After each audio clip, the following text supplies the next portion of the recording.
Ladies and gentlemen, good day and welcome to Carborundum Universal Limited Q2 FY25 earnings conference call hosted by DAM Capital Advisors Limited. As a reminder, all participant lines will be in the listen-only mode and there will be an opportunity for you to ask questions after the presentation concludes. Should you need assistance during the conference call, please signal an operator by pressing star then 0 on your touchtone phone. Please note that this conference is being recorded.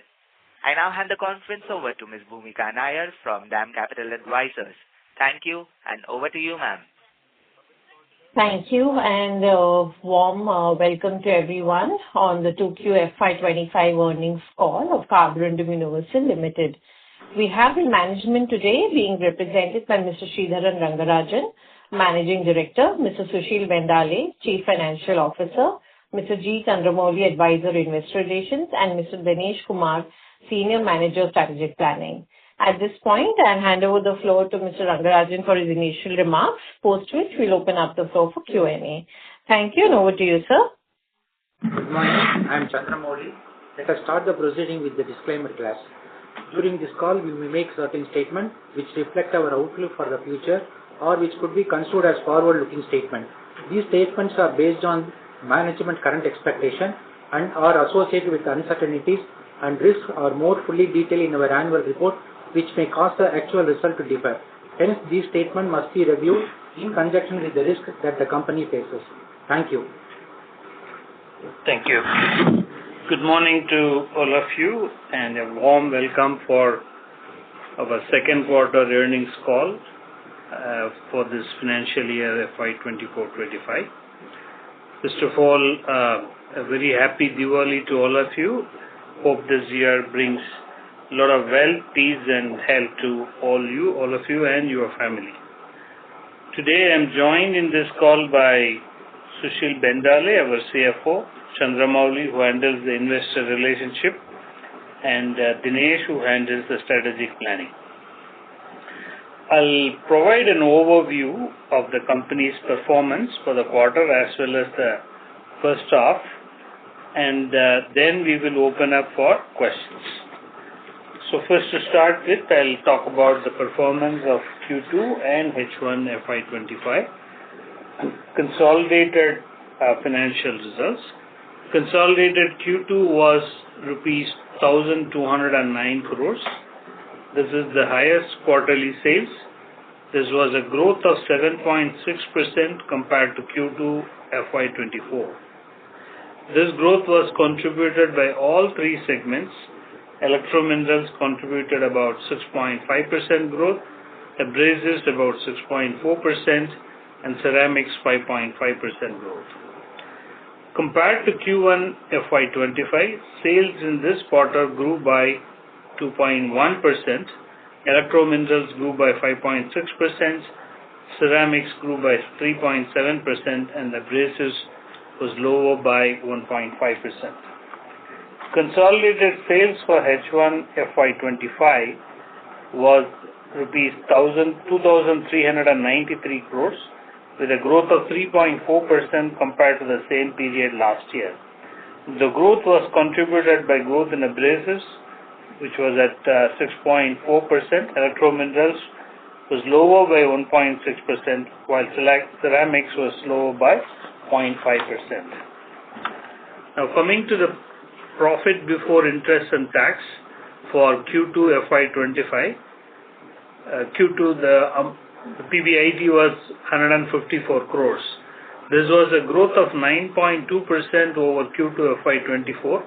Compared to Q1 FY25, PBIT grew by 3.4%. So both quarter on quarter as well as sequential, there is a growth. PBIT margin at consolidated level improved from 12.6% in Q1 FY24 to 12.8% in Q2 FY25. PBIT for the first half of the year was 304 crores compared to 296 crores in H1 FY24. PBIT margin percentage for the first half of the year was at 12.7% as against 12.8% in H1 FY24. Profit after tax for Q2 FY25 was 116 crores, showing a growth of 13.7% compared to profit after tax for Q2 FY24.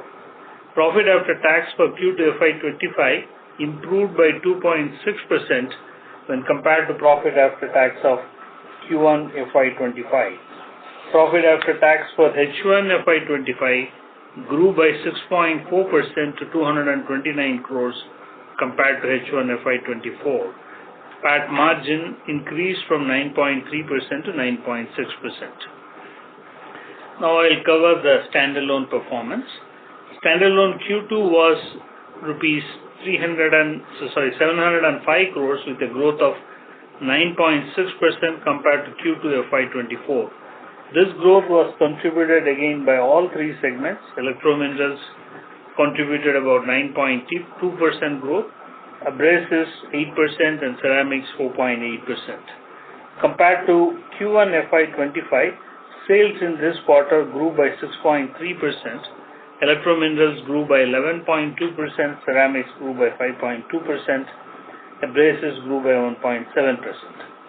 Standalone sales for H1 FY25 was 1,369 crores with a growth of 5.1% compared to same period last year. This was contributed by growth in abrasives and electrominerals at 7.6% and 2.4% respectively. There was a marginal drop of 0.8% in ceramic segment. PBIT for Q2 FY25 was ₹116 crores with a growth of 4.4% over Q2 FY24. This was contributed by 8.6% growth in ceramics and 4% growth in abrasives over Q2 FY24. Electromineral PBIT was lower by 6.2% when compared to Q2 FY24. Compared to Q1 FY25, PBIT in Q2 FY25 degrew by 3.2%. PBIT of electrominerals and ceramics in Q2 FY25 grew by 33.3% and 26% respectively. Abrasives were lower by 7%. There were unallocable expense of 17.6 crores in Q2 FY25 compared to unallocable income of 0.7 crores in Q1 FY25. More details on unallocable part will be covered by Sushil later. PBIT for the first half of the year grew by 0.9% to 235 crores against 233 crores in H1 FY24. PBIT margin percentage to sales at standalone level was decreased from 17.2% in Q2 FY24 to 16.4% in Q2 FY25. The margin in Q1 FY25 was at 18%. There was a small decrease in PBIT margin percentage from 17.9% in H1 FY24 to 17.2% in H1 FY25.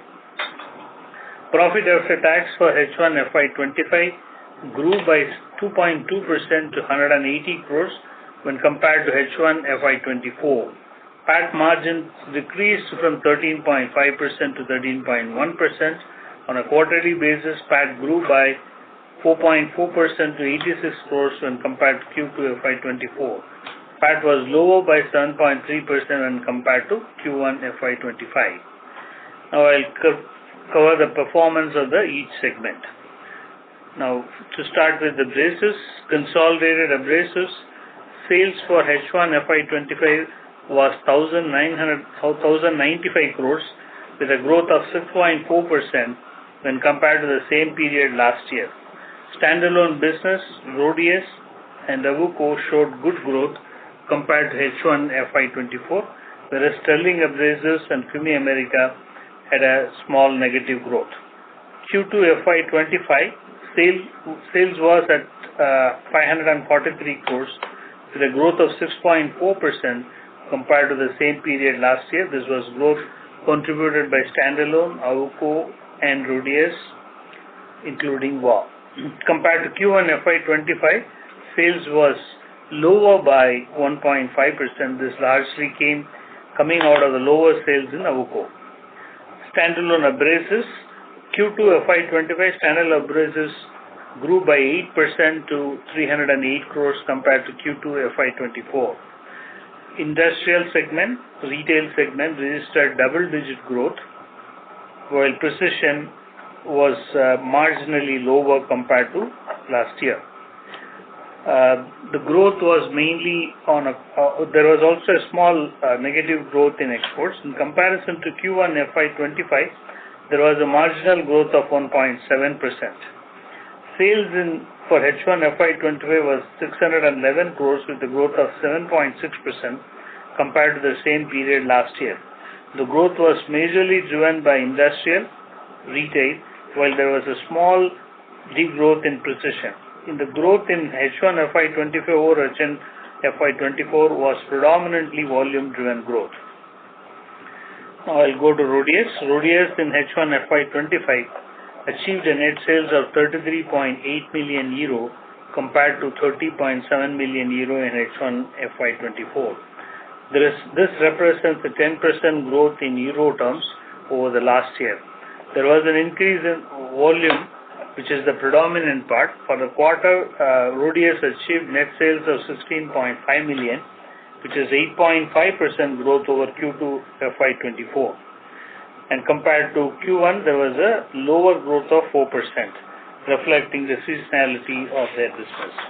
In H1 FY25, RHODIUS incurred a loss of 0.1 million euro against the loss of 1.4 million euro in H1 FY24. So this means the losses are coming down significantly. It is to be noted that this is after the PPA write-off of euro 1.4 million. We expect a growth of 9% on a full year basis as against 10% what we communicated earlier in the call. We expect a break-even on a full year basis against the small profit what we told in our previous calls. Please note that this would also mean a significant loss reduction compared to the last year. It is to be noted that these numbers are after the PPA write-off of euro 2.8 million on full year basis. I'll move to AWUKO. AWUKO achieved a sales of 5.3 million for the first half of the year. This is a growth of 18% compared to the last year same period. For the quarter, AWUKO delivered a sale of 2.2 million, which is 17% growth over the same period last year. Sequentially, it was lower by 26% compared to Q1 FY25. The losses before tax on H1 basis are at similar level as that of H1 FY24 at 2.3 million. Operationally, AWUKO improved their performance compared to the last year. We earlier communicated that AWUKO would increase their yearly sales by 8 million to 10 million euro. We also said that AWUKO would break even at EBITDA level and have a small loss of 0.7 million to 1 million by FY25. Currently, we feel at full year, AWUKO would increase their sales around 2 million. We expect an EBITDA loss of around 4.5 million. The reason for not achieving the planned sales are product portfolio change to more converted products and less jumbo rolls. This resulted in capacity constraint, higher lead times and cost. Focus of customer business and target market did not develop as planned. Delays in achieving acceptable levels of quality. We are working on a strategy to improve AWUKO's performance. I will share more details in the next 6 months. The current Q3 and Q4 we have fully covered and I have explained. Beyond that, I will cover in the next 6 months when I come and meet you. Now I will cover the performance of profit before interest and tax. Consolidated abrasives PBIT for the first half of the year grew significantly to 90 crores from 68 crores in H1 FY24, representing a growth of 31%. This resulted in margins improving from 6.6% in H1 FY24 to 8.2% in H1 FY25. This was mainly due to standalone's PBIT growing at 13.3% and RHODIUS delivering a small PBIT compared to negative H1 FY24. Consolidated PBIT for Q2 FY25 was 34 crores with a degrowth of 7.1% 1% compared to Q2 FY24. This was due to PBIT degrowth in sterling abrasives, CUMI America, and AWUKO. While compared with Q1 FY25, the PBIT was lower by 21 crores. This was mainly due to lower PBIT in AWUKO by 5 crores, RHODIUS by 9 crores, and standalone by 4 crores. AWUKO was due to lower sales, RHODIUS was due to lower sales, product mix, and the cost push.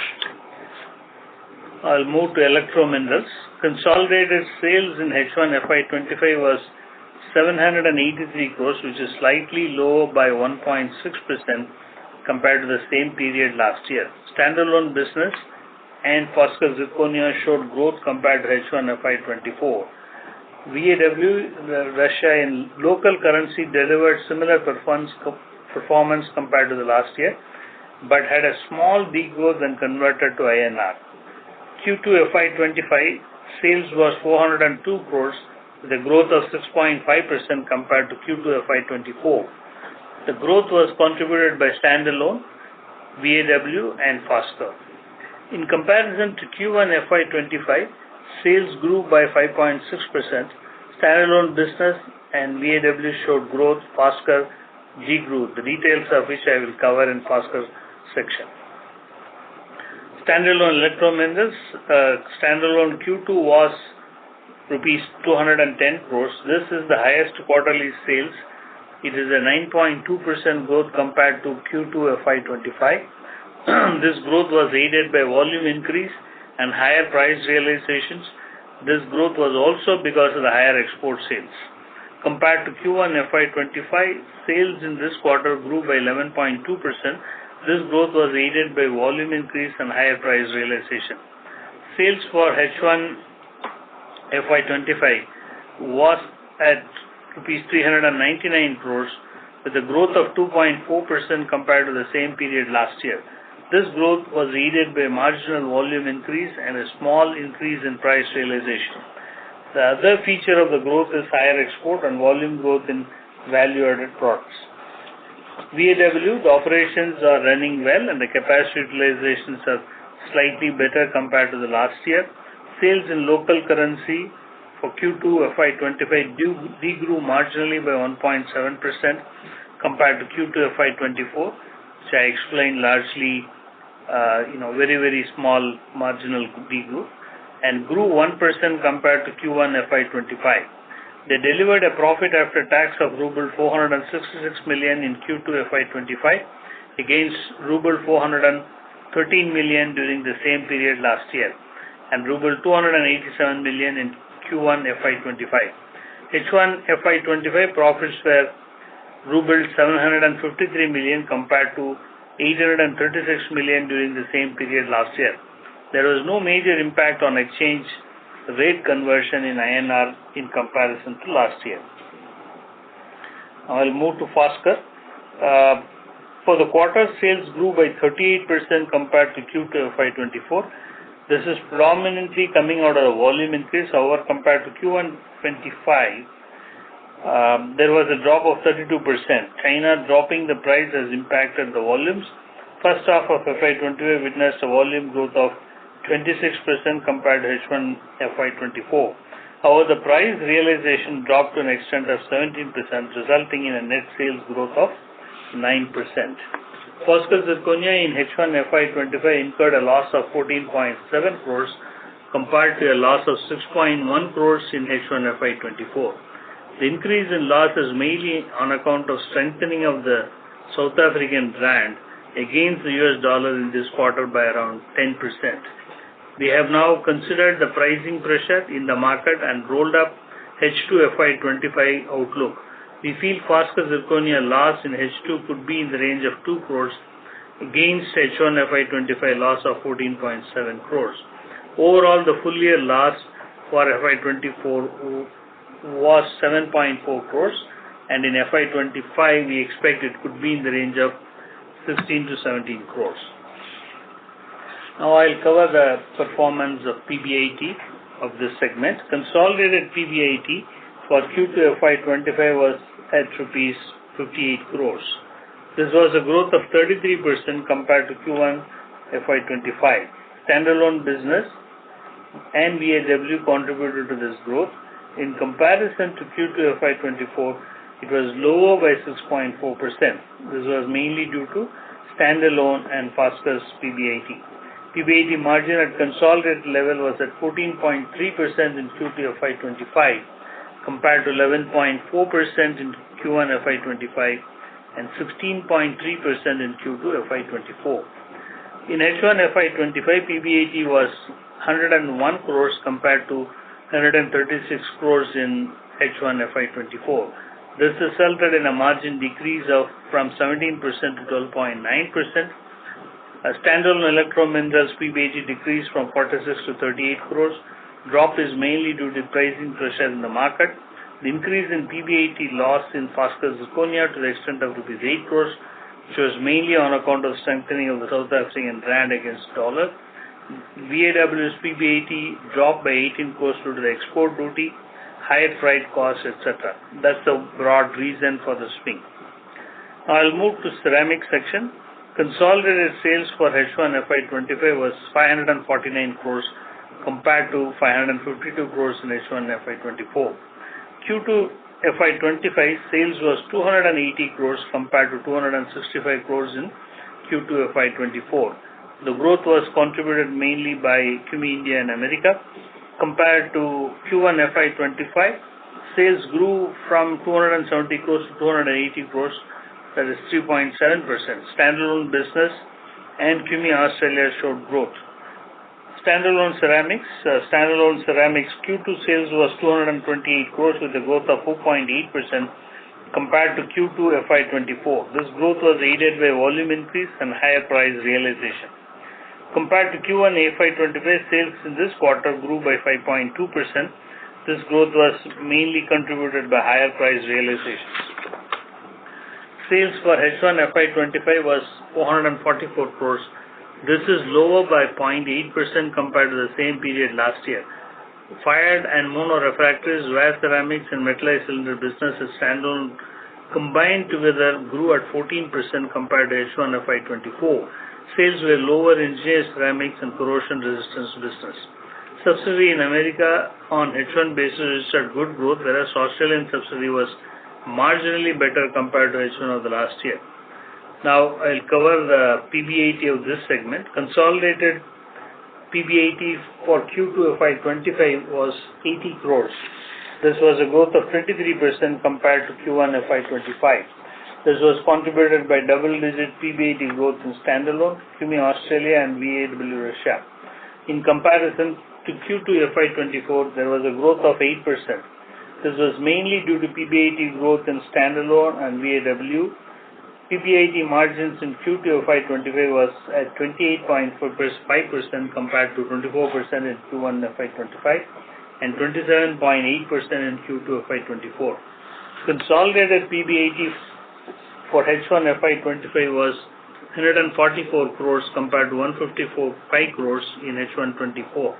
This resulted in margin decrease from 28% to 26.3% in H1 FY25. This was mainly due to standalone ceramics. Standalone ceramics PBIT decreased by 6.7% to 111 crores on account of mix between industrial ceramics and refractories and product mix within the industrial ceramics. This covers the performance section. Now I will also make a quick update on recent acquisition that we have made. We completed the acquisition of 100% stake in silicon carbide products, a refractory product manufacturer based in Horsehead, at an enterprise value of $6.66 million. SCP specializes in manufacture of high-quality nitride bonded silicon carbide products and are widely recognized for their advanced firing and forming process.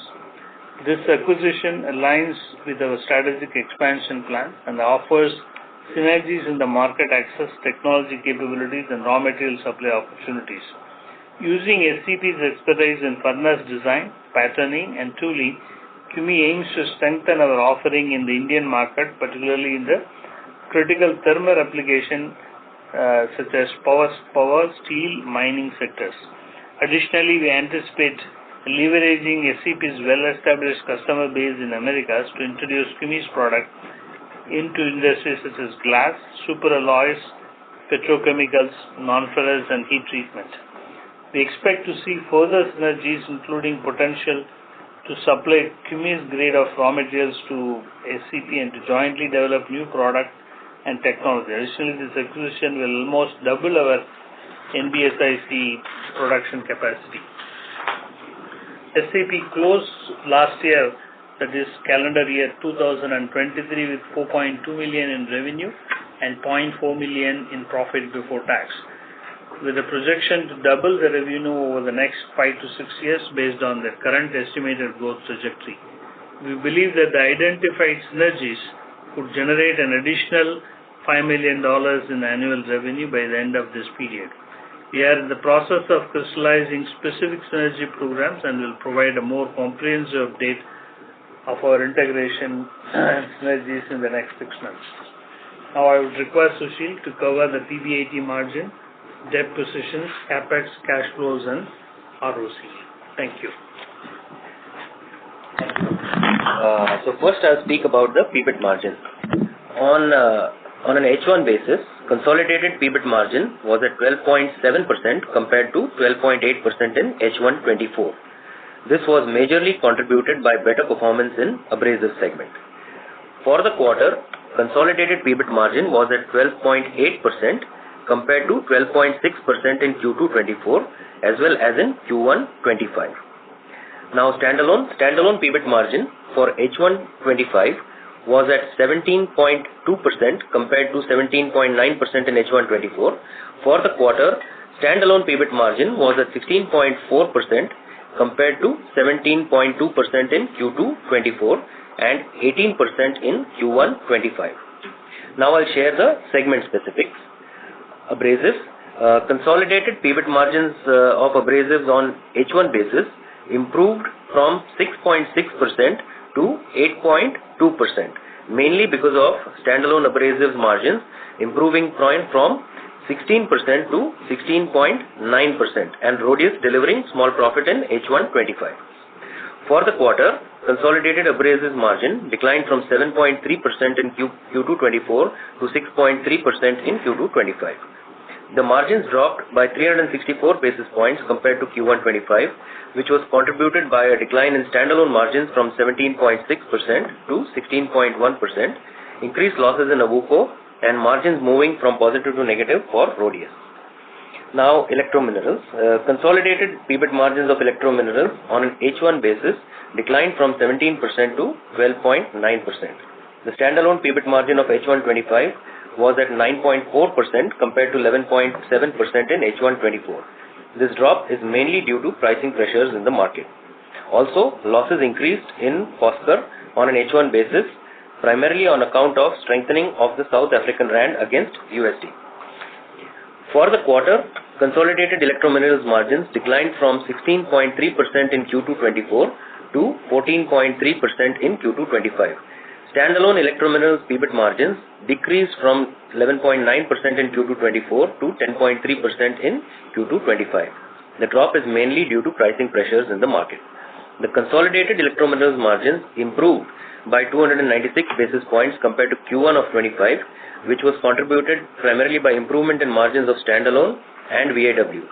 The standalone margins in Q2 25 improved by 170 basis points compared to Q1 25, mainly on account of better price realization. Ceramics, consolidated ceramics margins improved from 27.8% in Q2 24 to 28.5% in Q2 25. Standalone ceramic PBIT margins improved from 26.2% in Q2 24 to 27.2% in Q2 25. In comparison to Q1 25, the PBIT margins improved by 449 basis points, which was contributed by improvement in margins of standalone and Cumi Australia. The standalone margins improved from 22.7% to 27.2% on account of higher price realization and favorable product mix. The consolidated PBIT margins of ceramics on H1 basis declined from 28% to 26.3%, primarily due to standalone performance. Standalone margins decreased from 26.6% to 25% due to mix between industrial ceramics and refractories and product mix within industrial ceramics. Now I'll speak about the debt position. There was no debt in our standalone books, and total debt at the consolidated basis was at 103 crores at the end of Q2 25 compared to 140 crores at the end of Q2 24 and 112 crores at the end of Q1 25. The debt to equity ratio was at 0.03 at a consolidated level. Capex during H1 of 25, our Capex investment was rupees 124 crores at the consolidated level. Return on capital employed for H1 25, the return on capital employed at a consolidated level is 17% compared to 19% during the same period last year, and at a standalone level it is at 19.3% compared to 21.5%.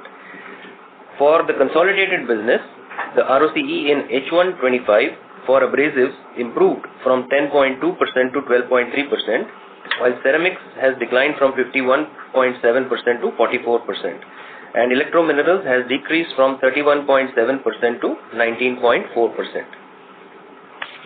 For the standalone businesses, ROCE for H1 25 for abrasives has marginally decreased from 41.3% to 41%, while ceramics has declined from 54.9% to 46.8%, and electrominerals has decreased from 31.3% to 21.5%.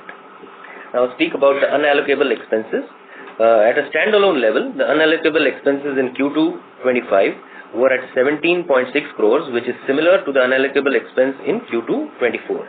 In Q1 25, the unallocable income was 0.7 crores. This is primarily due to dividend receipts in Q1 25. On an H1 25 basis, unallocable expenses were 16.9 crores, lower by rupees 6.1 crores compared to the same period last year, primarily due to higher interest income in H1 of 25. At a consolidated level, unallocable expenses for Q2 25 were 11.2 crores compared to Q2 24. Unallocable expenses were lower by 14.7 crores, primarily due to higher interest income in Q2 25, exchange loss in receipt of dividends from VAW in Q2 25, higher project-related costs in Q2 24, and lower spend in Q2 25. Compared to Q1 25, the unallocable expenses were almost flat. On the half-year basis, unallocable expenses at the consolidated level were rupees 23.4 crores, lower by rupees 28.2 crores compared to H1 24, primarily due to higher interest income in H1 25, exchange loss in receipt of dividend from VAW booked in H1 24, which is not there in H1 25, higher project-related costs in H1 24, and lower expenses in H1 25. Now I request Mr. Sridharan to take you through the next section related to the future outlook. Thank you. Thank you, Sushil. So I'll just make a quick overview what we said last time versus where do we stand after looking at the first half. We communicated that our full year consolidated sales could be 9% to 11%. On the consolidated sales could be 5,100 to 5,200 crores. We maintain the same. In consolidated abrasives, we expect a growth of 10% as against 11% to 12% what we communicated earlier. This shortfall is mainly coming from AWUKO. We communicated during our last call a growth of 8 million to 10 million euro from AWUKO. Currently, we feel that full year AWUKO could rise their sales around 2 million euro. Abrasives India growth would be 9% to 11%, which is as communicated to you earlier. Rhodius is doing well in H1 FY25. Rhodius delivered a growth of 11.6% in Indian rupees. We communicated earlier a growth of 10% on full year basis can be expected. We feel it could be 9% to 10%. We communicated about sales growth of 12% to 14% in consolidated ceramic segment. We maintain the same. For industrial ceramics business in India, we communicated about a growth projection of 13 to 15%. We expect some shortfall in engineered and vast ceramic segment. This would lead to around 12% year-on-year growth, 1% lower than what we communicated. CUMI Australia and CUMI America are doing fine. Refractory, we are confident of delivering 12% to 13% growth over last year on the back of a strong order books, which is also similar to what we communicated. We communicated about sales growth of 5% to 6% in consolidated electromineral segment. We maintained the same. WOI is expected to deliver a similar performance to last year. This is what we have planned and what we communicated to you. Growth from standalone business expected to be about 10% growth as said in the previous call. For Foskor, H1 FY25 did not go as per our plan. They were impacted due to pricing pressure in the market and strengthening of the South African rand against dollar. We expect H2 25 to be better than H1 FY25. On the PBIT performance, we communicated that consolidated PBIT margins would be in the range of 13.7 to 13.8%. We expect it to drop by 100 basis points. This is mainly coming from underperformance by AWUKO in abrasives and Foskor Zirconia in electrominerals. We said that consolidated abrasives margins will improve by 100 basis points in FY25. We expect margins to be similar to that of FY24. Ceramic margin will be similar to that of FY24. We maintain the same. We said that consolidated electrominerals margin will improve by 20 to 30 basis points in FY25. We expect margins to decrease by 150 to 200 basis points from FY24. This is mainly coming from standalone, which is facing cost push and price realization pressure, and Foskor Zirconia, which is facing pricing pressure. On CapEx side, we said that we would spend around 350 crores on a full year basis. So far, we have spent 124 crores. We feel that we would be spending about 300 crores in FY25. To sum up, on the whole, we expect the top line to be 5,100 to 5,200 crores. We expect PAT to be about around 500 crores. We would be spending around 300 crores of CapEx. We will be debt-free. While delivering the current business, we would have prepared a strategic plan for the future of CUMI. We will share about this more in future. With this, I will end my opening remark and thank you all for hearing this out. We will now open up for your question and answer. Thank you. Thank you. We will now begin the question and answer session. Anyone who wishes to ask a question may press star and 1 on their touchtone telephone. If you wish to remove yourself from the question queue, you may press star and 2. Participants are requested to use handsets while asking a question. Ladies and gentlemen, we will wait for a moment while the question queue assembles. The first question is from the line of Ravi Swaminathan from Avendus Spark. Please go ahead.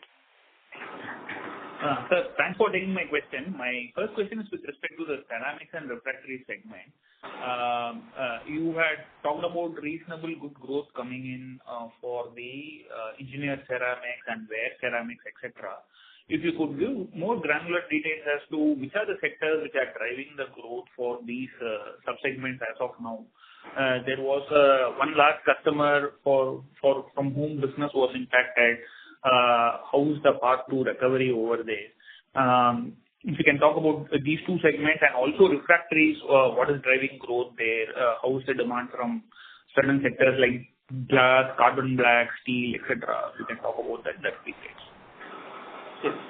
Thank you for your question. So to start with, I would say the customers that we had impact of slower growth is picking up, and it is the trajectory of what we communicated is very much on track.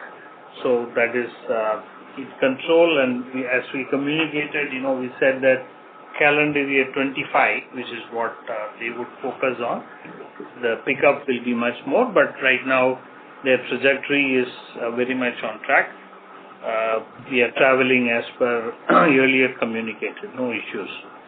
As far as the growth in ceramics and refractories, all the normal sectors that we are addressing have witnessed a growth, and we are seeing robust demand for each of them, whether it is cement, steel, carbon black, chemical industries, power distribution. All these sectors we are seeing good demand, both in India as well as overseas, which is what is driving the performance of them.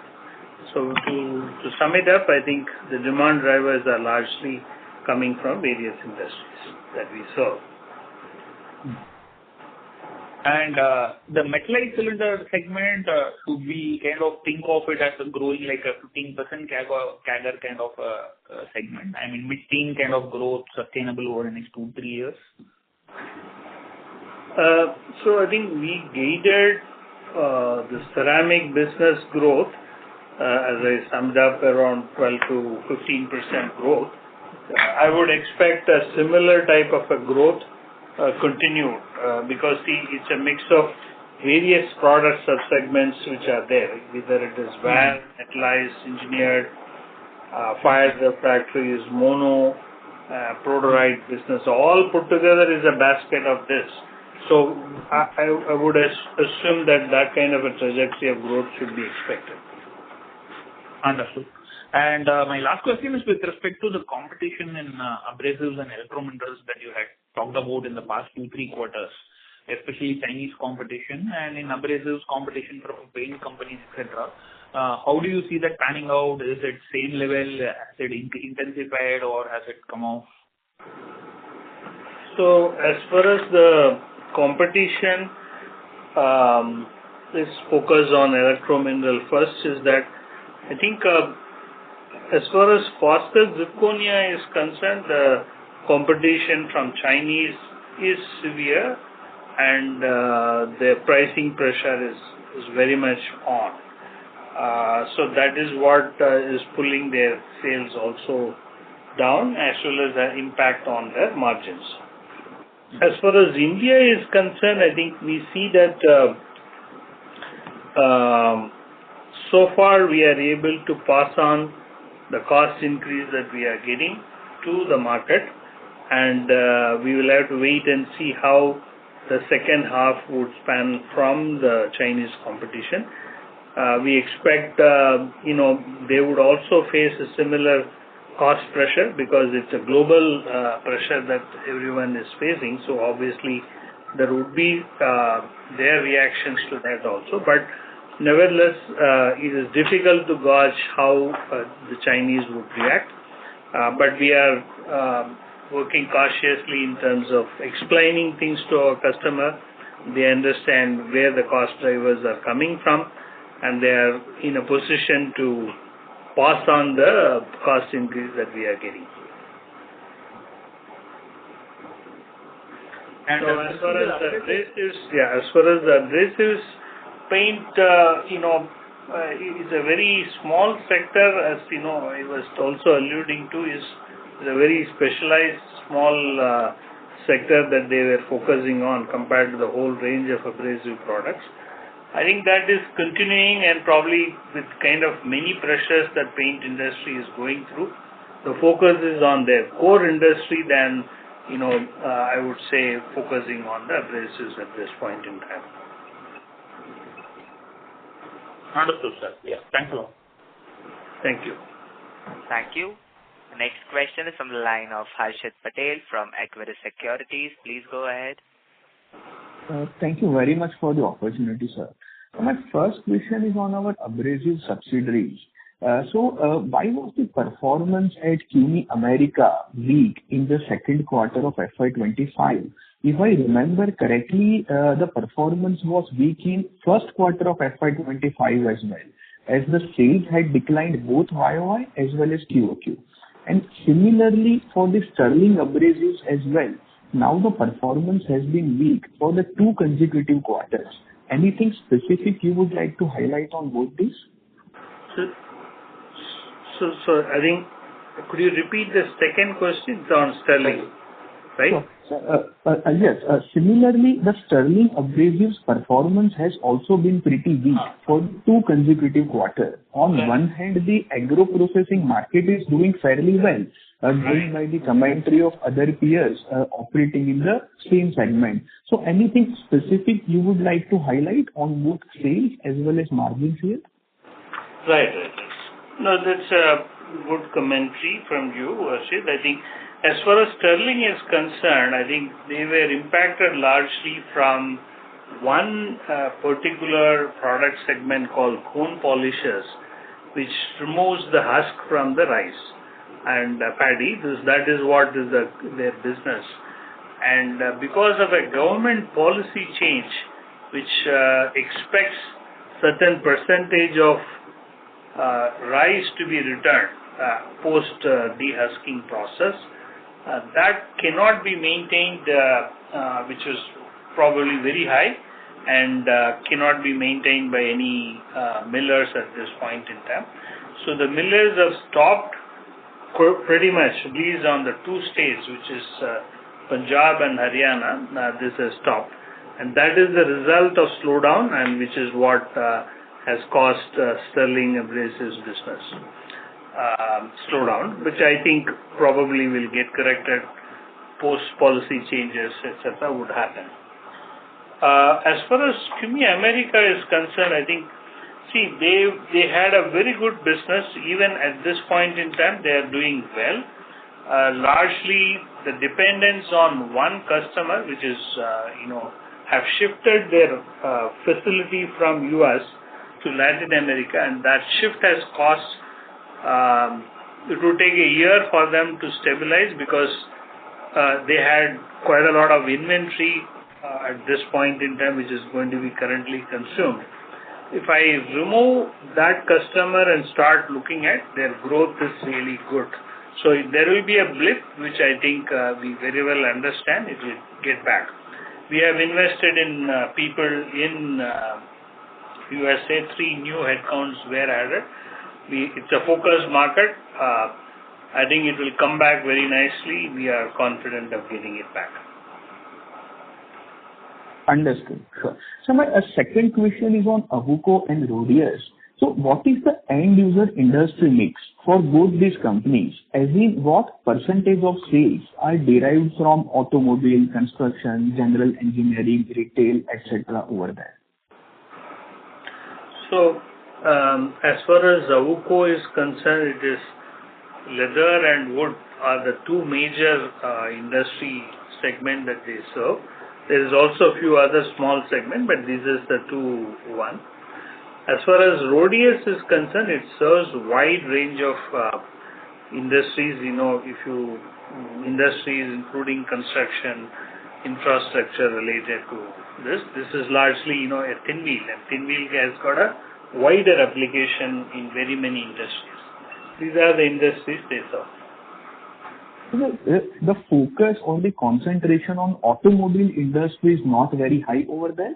No, not very high. Understood. So just a small question, if I can squeeze it. You have decreased your capex guidance by close to 50 crore from 350 crore earlier to 300 crore. So is this just the postponement of the capex or some capex structurally we are not going to do at all? No, so if you can give some timing difference.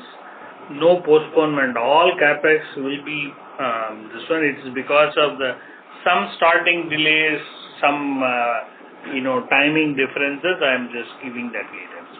Otherwise, it will be very much on whatever we plan. We will spend on each of these critical capex. Understood. Thank you very much, sir, for answering my questions, and all the best. Thank you. Thank you. A reminder to all participants that you may press star and 1 to ask a question. The next question is on the line of Bhumika Nair from DAM Capital Advisors. Please go ahead. Yeah.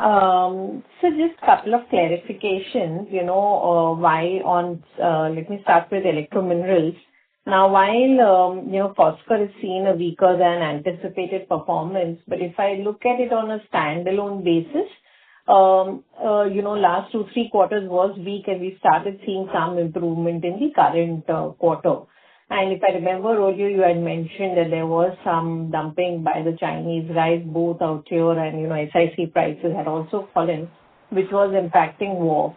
So if you can just comment on that, while the pain seems to sustain in phosphor, how is, there seems to be some improvement on standalone as also in WAS. If you can just throw some light on that aspect. So I think as far as India domestic pricing pressure and competition from China is concerned, no change. It is the same. If you look at it, I think our pickup in margin is largely volume plus also a mix which helped us to pick up this margin, which is 8.5% moving to 10.3%. We expect, the cost pressure, which is largely coming out of the alumina's prices going up, is impacting most of the electromineral products, which are white and brown fused, has going through at this point in time. And to that extent, I would say we will see this pricing pressure. We are trying our best to pass on in the market, but China competition is a bit unpredictable. The logics of why would they price differently, God alone knows at this point in time, because when you have a global alumina cost increase, which is very well known, everyone can read and comment about that, but at this point in time, this is what we are seeing. As far as the SiC competition from China is very mild, I wouldn't put it the way that what we are seeing here in India. Okay. Sir, also in terms of, within EMD, we were looking at, high performance materials, and we are setting up the HPSiC plant. If you can just comment on that, where are we in terms of the construction? When does the plant get commissioned? How can we see scale up of that plant over the next few years, while it will get operational soon, but more from a scale up perspective, because it's a smaller project right now. If what is the feedback that you're getting from the market? How quickly can we scale it up? Will it be a long-term process to scale it up, or can we kind of scale it up much faster? So some thoughts on that, sir.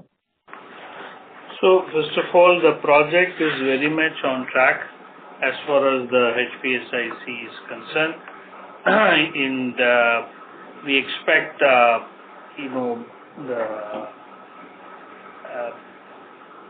first half of, we talked about December 25, is where we said we will have the full utilization will start happening as far as this project is concerned.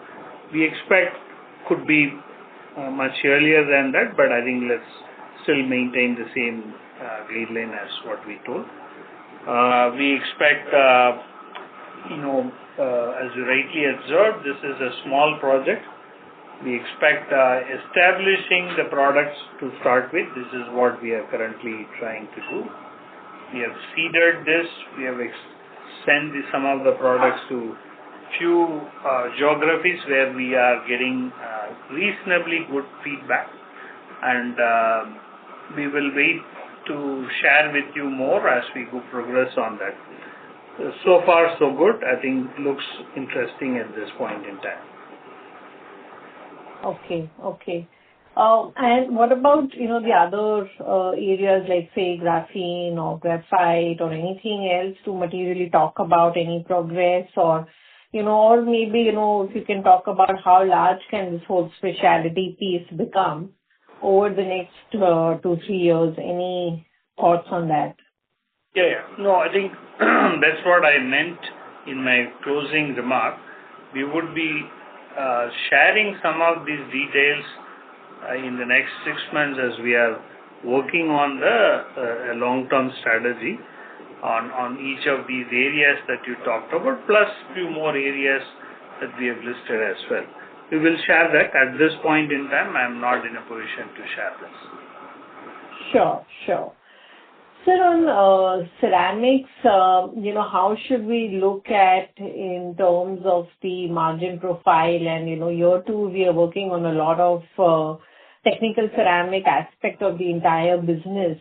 So how is that share kind of scaling up? If you can, throw some light on in terms of what was technical ceramics as a percentage of the segment revenues and what it is today and what it can possibly get to, so that we understand, how the margins might scale up.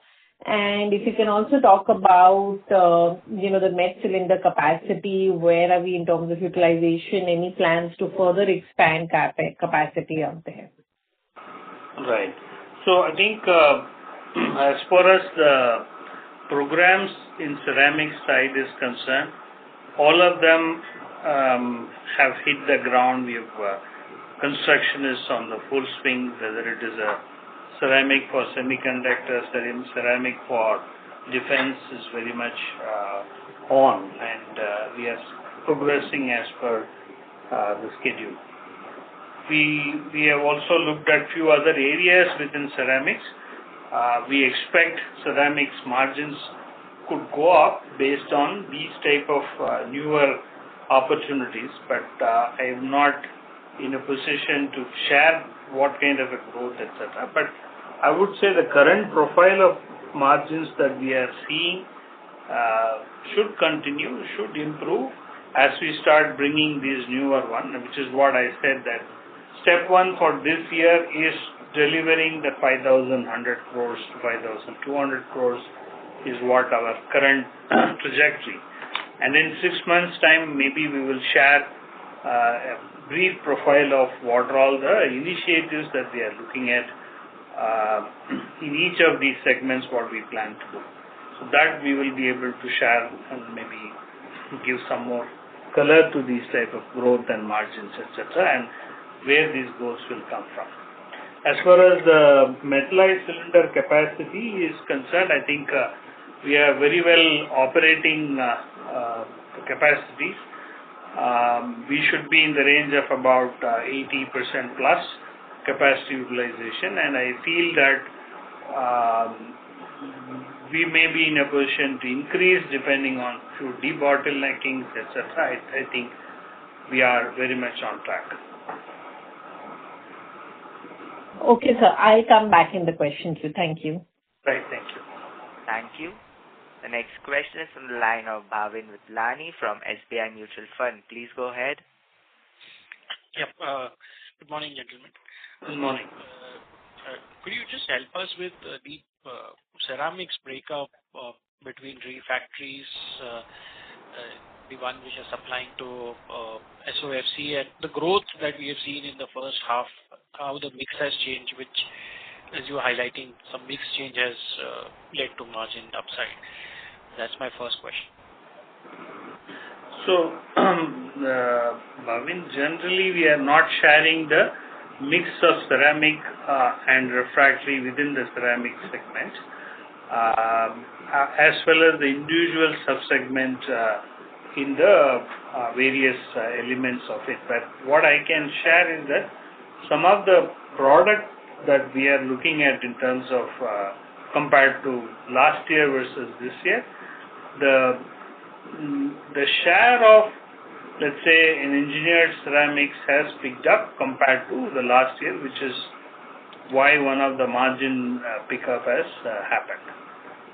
Similarly, I would say, few other sub-segments involved in that, like for example, it could be fired refractories share has also picked up. So these are individual things which probably contributes to margin pickup, if I can share with you. Sure.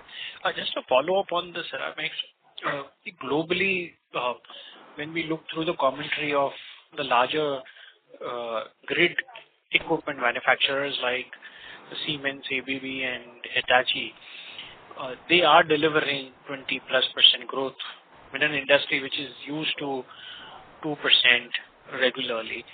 And CUMI, I understand, has a significant market position in the ceramics for the switchgear application. Could you just help us understand the kind of growth? Also is more than 20%. Okay. And what would be our capacity utilization in this segment? Are we looking at expansion in this segment? So I was just answering this to Bhumika. We are in the range of about 80% plus.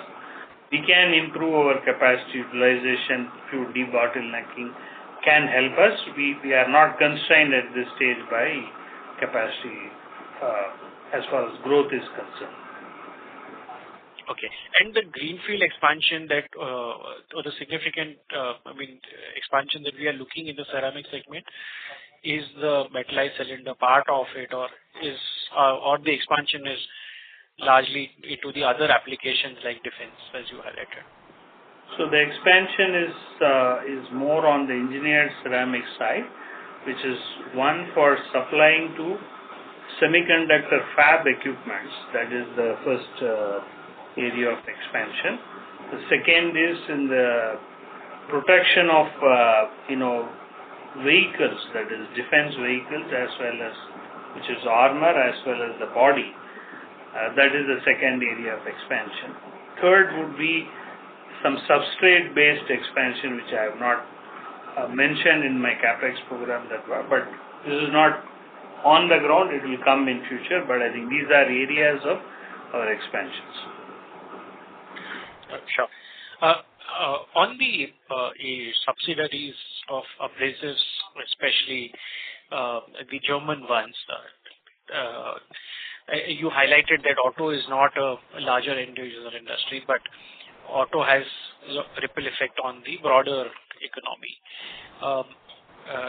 The kind of targets that you had set while we had acquired of getting to 11% EBIT level, would you believe that they are now getting pushed out?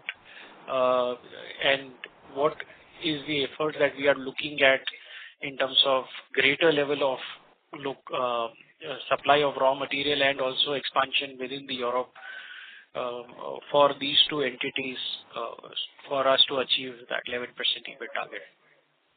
So as far as the RHODIUS is concerned, we feel that it is still possible, and we are progressing to what we have been alluding to.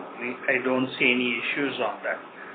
Where we are seeing issue, which is on AWUKO, which we have not given any guidance like what you just said, but in general I am answering is AWUKO is a concern for us, where we said we could grow at least 8 to 10 million euro in this year.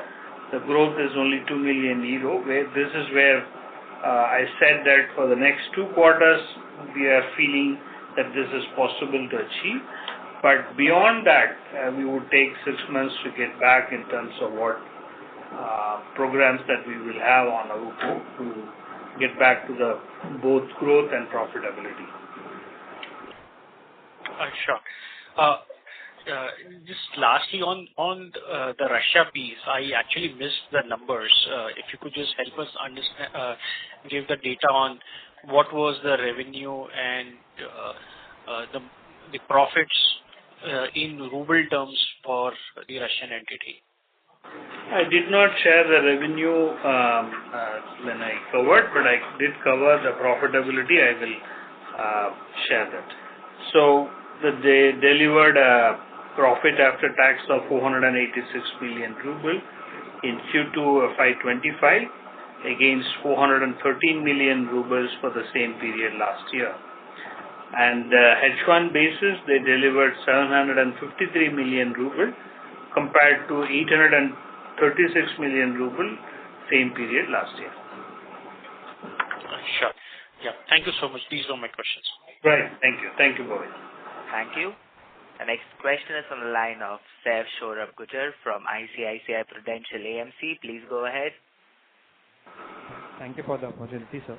So my question is just on the cash flows and balance sheet. 1H FY25 had a lower cash flow conversion. If we look at in current asset, inventory has a substantial increase, as well as if you look at other financial assets and other current assets, they have seen an increase. Any specific you can highlight, and which segments, say abrasives, or ceramics is causing this? No. I think you observed very diligently, I would say. I think free cash flow is a concern, and we will get back correcting some of these areas. So the billing pattern, which is a Q2, most of what we have done is highest in electrominerals, highest in ceramics, highest in as a company, and hence the receivables or the working capital growth is on the higher side, which is what you are seeing here. We will get back to normalcy in the H2. So we will get to a normal FCF targets that we are looking at in full year basis. But H1, yes, we have missed the FCF target. Yeah. So specifically on inventories, if you can highlight, there is an increase. So that's what I said. Inventory-led, RM-led phenomenon, or more finished goods only? Similarly, you highlighted for trade receivables, right? It is mostly it's a raw material-led phenomenon, where some of the materials inventory have piled up, largely because we wanted to have this as a preparation for the H2, and we are also expecting some price increases in aluminas, etc. So we also have ordered some of these materials in advance. So those are the reason for the inventory pile up. Sure. Thank you, and all the best. Thank you. Thank you. The next question is from the line of Jasdeep from Clockwine Capital. Please go ahead. Hi, sir. Thanks for taking my question. So how have exports done in the first half? What are the product segments and geographies which are driving exports? So exports have done well, both for electrominerals as well as for ceramics. Abrasives had a small challenge. I would not put any color to this at this point. The geographies are largely Europe and America. Got it, sir.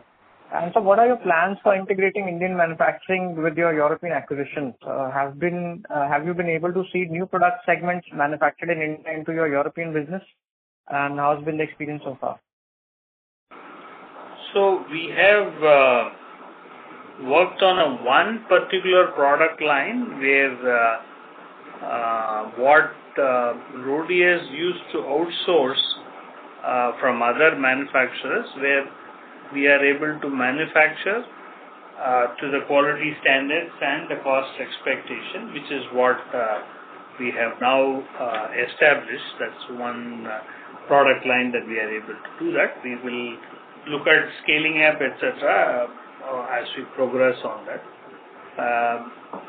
Then we also would like to, I think, another area of cooperation is we shared that John Post capacity getting relocated to India, which is one of the key programs which will incorporate some of the technologies used in Rhodius would be adopted here for that line. So that will come, but that is FY27 type of completion as far as the project is concerned.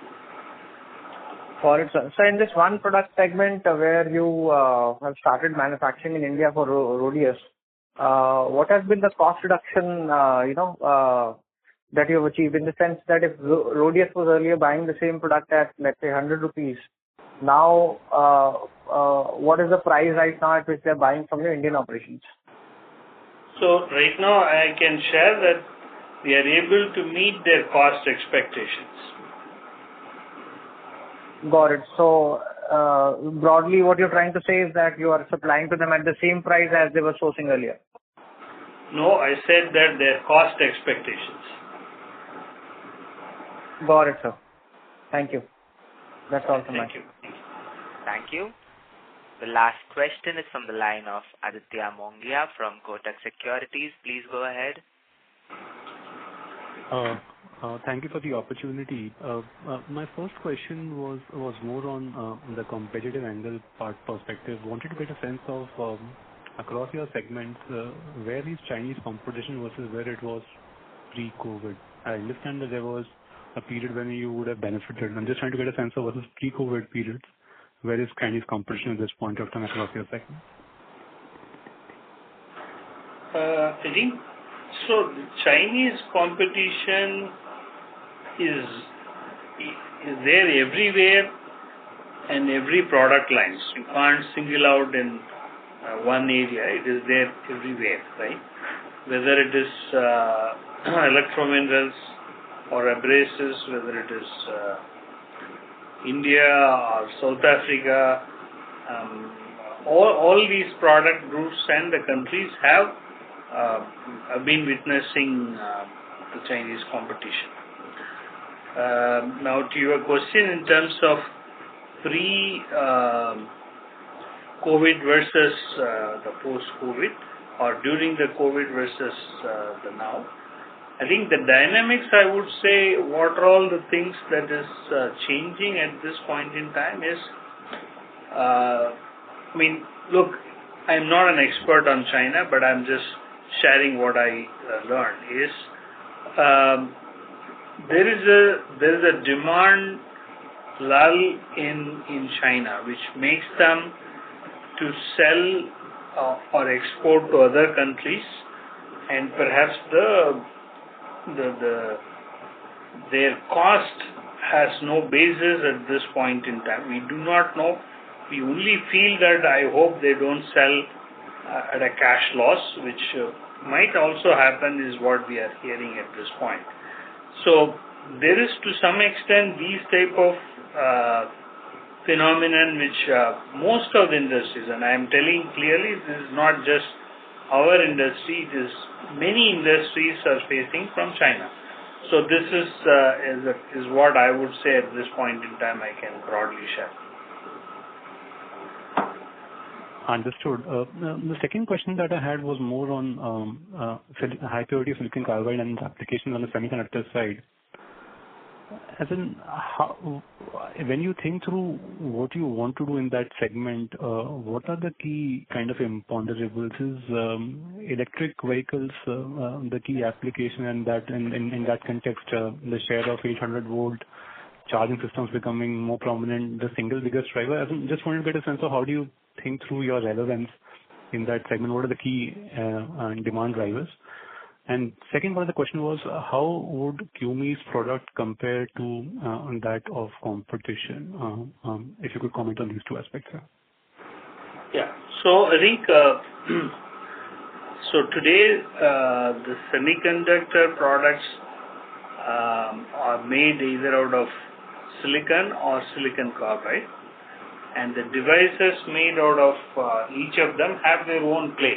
Of course, there's also gallium nitride is another product.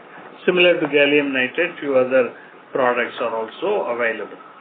And each of them are playing in, depending on the temperature as well as the switch, they are getting adopted to the type of material that you would use.